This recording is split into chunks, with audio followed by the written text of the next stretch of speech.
Oh, Rings of Power. How I wanted to like you. How I genuinely, seriously wanted to give you a chance. Even after the horrible start you made. To be good. For me to enjoy it. And how you kept that promise. For all of 2 episodes. I hate my life. Yeah. And it genuinely did feel as if the trust, the hope I had placed in Rings of Power Season 2 was well placed, but it all came crashing down in Episode 3, where my trust was fully betrayed, and I was completely Julius Caesared by a combination of horrendous lighting, so dark all I see is my own reflection, dialogue I could have written better whilst I was in the room, characters I cared about so much that I somehow forgot their names and faces, whether they be new characters or old, and just a bit of mind-numbing pacing thrown in there as well. I'm literally sat here right now, no joke, thinking, what the hell went on in that episode? And that is partly due to the fact that literally nothing did happen, even over the course of an hour and 6 minutes. And also in part to the fact that I legit was falling asleep halfway through. I just don't understand how this has happened. We had such a strong start. I was praising it, really enjoying it in the first episode. Sure, the second episode was a bit dodgy, but the third episode, well, it's just better not to say anything. Put it this way, if the Rings of Power was a roller coaster, then the entirety of season 1 would be the part where you slowly, very slowly, trundle forwards at the beginning of the ride, waiting to take off, but for some reason it's taking an itch. Then, with episode 1 of season 2, we shoot up and the ride, delayed though it may be, finally begins, and for the most part, it's fun. Episode 2, yeah, sure, we have a little dip, but nothing too concerning. And then episode 3 comes around, and we're falling to the ground and are plunged all the way into darkness. And with the way that the show seems to be going, we may never resurface from out of the darkness. Which, funny I mentioned that, darkness, because my word, this episode does not want to seem to leave it. It's actually a joke. It's ridiculous how dark this episode is. I honestly cannot see anything. Fighting scenes, sitting around the campfire scenes, talking scenes, rescuing scenes, everything is intent on being as dark as possible. And Harry Potter and the Deathly Hallows did it first, Rings of Power, and it did it better. And this isn't really a gripe with the content of the show itself. Actually, you know what it is. And in fact, the only solace that we ever get is either when we see Druin's beard or when the adverts come on Prime Video. And do not get me started on that, because ads on a streaming service you pay for is unbelievable. Unbelievable. What have we come to as the human race? What dark times do we live in that we have ads, 3 ads per episode, mind you, for a streaming service that isn't free in the first place? Did you see what I did there with the dark pun? Get it? But seriously, it is a joke and something that I felt like ranting about, so I'm glad I got that off my chest. Okay, let's calm down. Now, what was I talking about? Oh yeah, Rings of Power. For God's sake.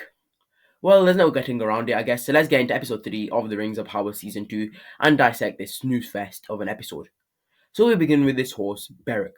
No, not Brago from The Lord of the Rings. I know they look similar and have similar names, but holy crap, I just realized that they might actually try to tie these two characters together as if they're like very, very, very, very distantly related. You know, only by a couple thousand years. I really hope they don't do that, and I don't think they will because it's just completely nonsensical.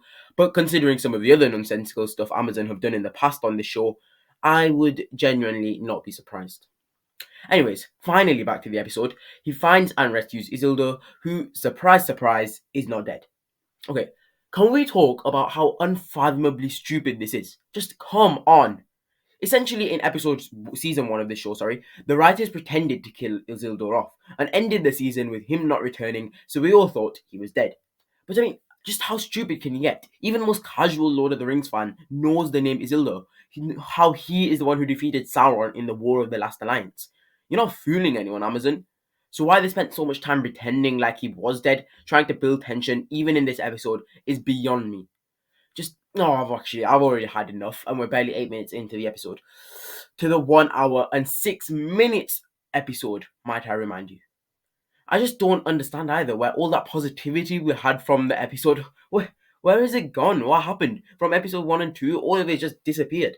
And I'm actually just astounded at how fast Rings of Power has managed to turn it around for the better, and then around again for the worse, 2 hours into the show.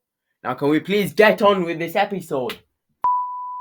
So Isildur is rescued, whatever, it was gonna happen anyways, and we are now in Numenor, where what's her name and what's his name and what's that guy's name? What they're all plotting against Miriel basically, as they seek to supplant her with Pharazôn, and I just don't care. And also part of what makes this episode in particular so bad for me at least is that the characters in these episodes are ones who I not just don't care about, but they are also the characters who I actually wouldn't mind shooting through the head so I can get them off my screen. Arondir, the elf who has such a lack of variety in his facial expressions that he actually provides competition to Morfydd Clark's Galadriel in that sector. Then we have Theo, who I actually don't know what to say about him, so I think that says it all.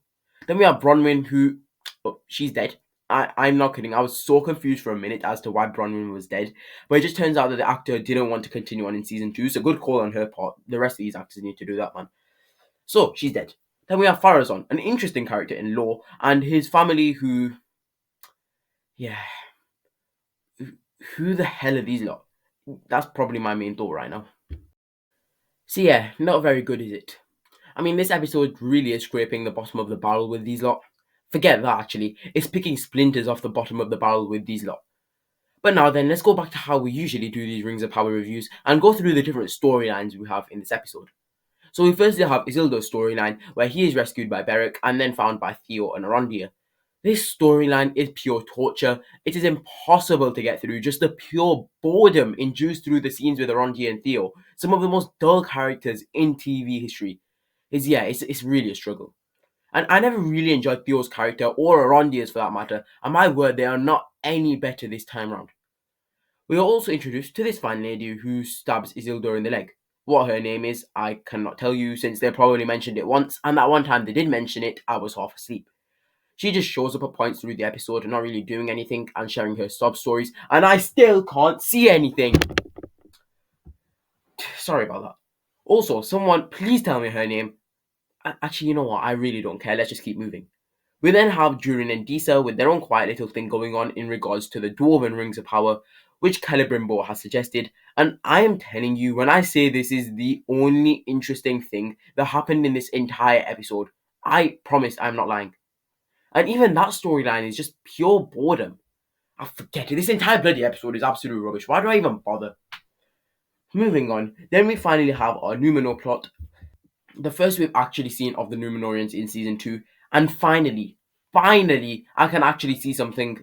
So you know what? I'll just take it. But again, it's the same old issue which has been plaguing this show from the start. Two things in particular, and that is dialogue and characters. Characters in the sense that the only individual who I even have the remotest interest in as to how he develops as a character is Pharazôn. And that's mainly due to the lore as well, as we know that he was the last leader of Numenor and his desire for eternal life caused the destruction of Numenor. That's a fairly interesting character, and Rings of Power had a chance to portray that on screen, but no. Instead, he spent his time in a bar with his extremely annoying children, it must be said, talking very, very loudly about ideas on how to make himself king and supplant the current queen. Seriously, so loud that Isildur's friend, whatever his name is, hears the entire conversation from a few yards away. How unbelievably stupid do you have to be to do something like that? If talks like that wouldn't go down well over here in the UK where we all hate the government, how on earth is it going to go any better in a place like Numenor where they take the whole monarchy thing very seriously? You don't talk about that very loudly with hundreds of other people in the same bar as you. Actually, scratch that. We hate the government so much over here, we'd probably be applauding anyone who actually had the balls to do it. But yeah, plot convenience once again takes charge. In the end, though, Miriel is indeed supplanted at her own coronation, no less, as Pharazôn is chosen by an eagle and everyone suddenly makes him king. I actually can't believe what I'm saying right now. That it just sounds so dumb. So yeah, that is episode 3 of the Rings of Power. A much more negative review, this one, compared to what we've had so far, with the first 2 episodes being decent enough. But my word, this third episode was pure rubbish. I hated the characters, they bored me out of my mind, every single one of them. Isildur, Arondir, Theo, Pharazôn, Pharazôn's friend, Pharazôn's daughter, Pharazôn's son, who, oh my god, needs a good punch to the face. Even that bloody horse was boring this episode.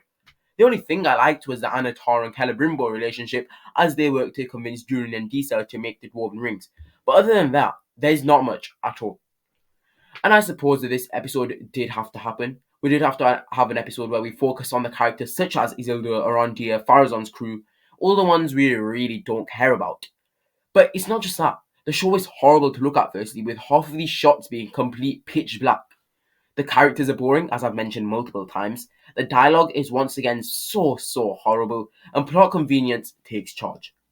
Overall, this episode, I'm afraid, is not getting any higher than a 3 out of 10, because quite simply, in the end of it, it does not do anywhere near enough to justify a gargantuan 1 hour long episode. And I still don't know her name! I think the one positive thing I can say about this episode is that it does tee things up nicely for Durin, with Celebrimbor and Anatar for the creation of the Dwarven Rings, and I am thoroughly excited to see the outcome of that. So who knows, maybe this episode was just an outlier, and we can get back to the better times in the next episode. We can only hope. But that is all for today. Thanks for watching if you did manage to get to the end of the video, and make sure to be on the lookout for next week's review of episode 4 of the Rings of Power season 2, where things could get very interesting indeed, and hopefully we see the writers make up for this horror of an episode. But until then, thanks for watching. Darth Sauron out.